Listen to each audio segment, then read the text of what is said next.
guys, so today I'm going to be talking about This Is Us, Season 5, Episode 6, and man, this was a sad one.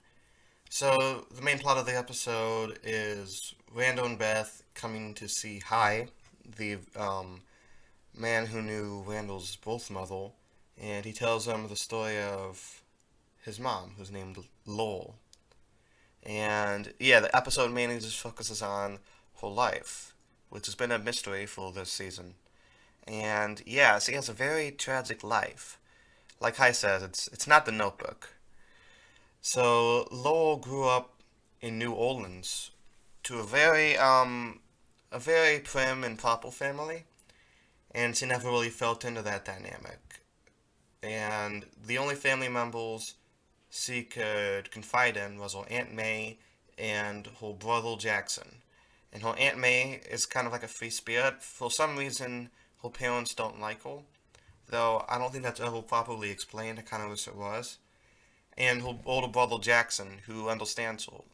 But unfortunately, he dies in Vietnam, which is a very, very sad scene. It quite moved me. I wasn't expecting to be hit like that in the first 5 minutes of the episode.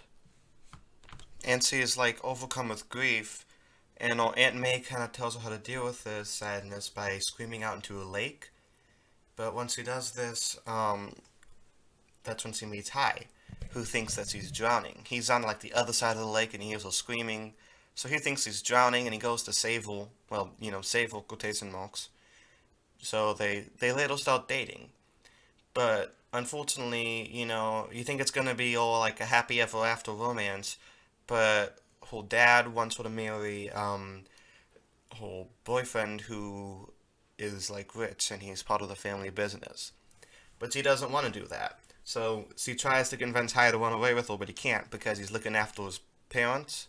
So he can't really leave town, and she's willing to stay there. So she leaves New Orleans and she travels to Pittsburgh. Though I think she like originally wanted to go somewhere else, but Pittsburgh was like the as far as she could afford.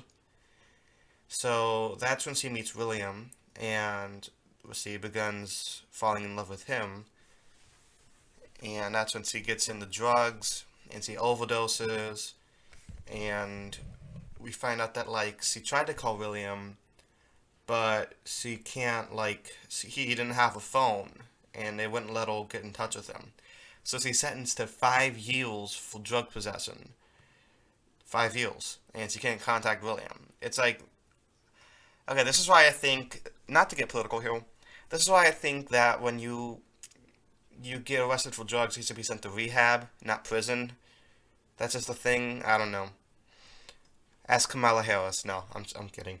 So after 5 years, she realizes that she doesn't deserve to be Randall's mother, and she doesn't deserve a good guy like William, and that they're better off without her.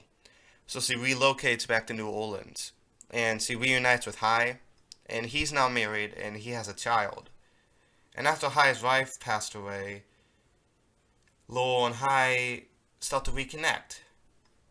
And well, but like before this, they kind of exchange longing glances, like that episode of Community. All those hidden glances.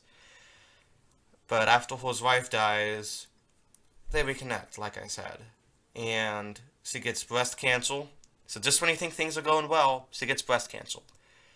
But, they get to live together happily for like 2 years, I think.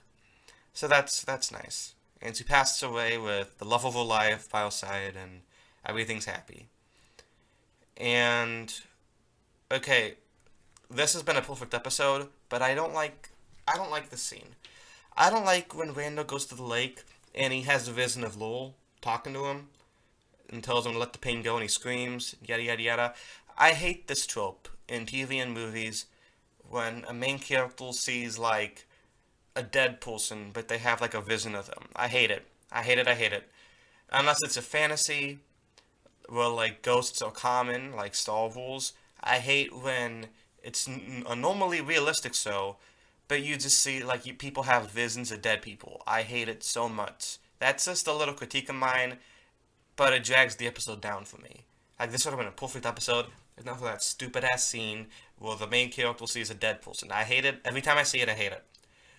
So yeah, after that scene, him and Rebecca, him and Beth say goodbye to Hai, and Randall seems more at peace with himself now that he knows his entire family history. No more questions to be answered. Everything's fine now. So he's traveling back home and he wants to get in touch with Kevin because he decides to let the past go. Maybe get on well with your brother. And I think that's good because, life's short. You might as well get through stuff like that. But Kevin's not in the mood for talking because Madison is in labor and Kevin is trying to rush to Los Angeles from Vancouver to get to the hospital. And it's like very stressful, and that's probably what next episode's going to be about, considering the next episode is called There. So it's probably like Kevin has to be there. That's just what I'm guessing. But anyway, yeah, this was a great episode. I loved the acting of whoever played Lowell, and the guy who plays Randall did a very good job acting. I don't know, he just does a very good job. When he cries, I cry. It's how it goes. I also thought the actor who played Hai did a good job, and the younger Hai looked a lot like the older Hai. That's probably not the same guy. I mean, it could be. It doesn't look like it though. But yeah, great episode. If only dragged down by that stupid lake scene. So I'm gonna give this an A minus. Let me know down in the comments what you thought about this episode. I think it's the best one of the season so far. I like how COVID wasn't really that big of a thing. It wasn't really that political of an episode, which I could enjoy because I kind of look for TV for escapism. So yeah, I'll see you guys next week where I talk about episode 7. And I hope everybody out there has a nice day and stay safe and peace.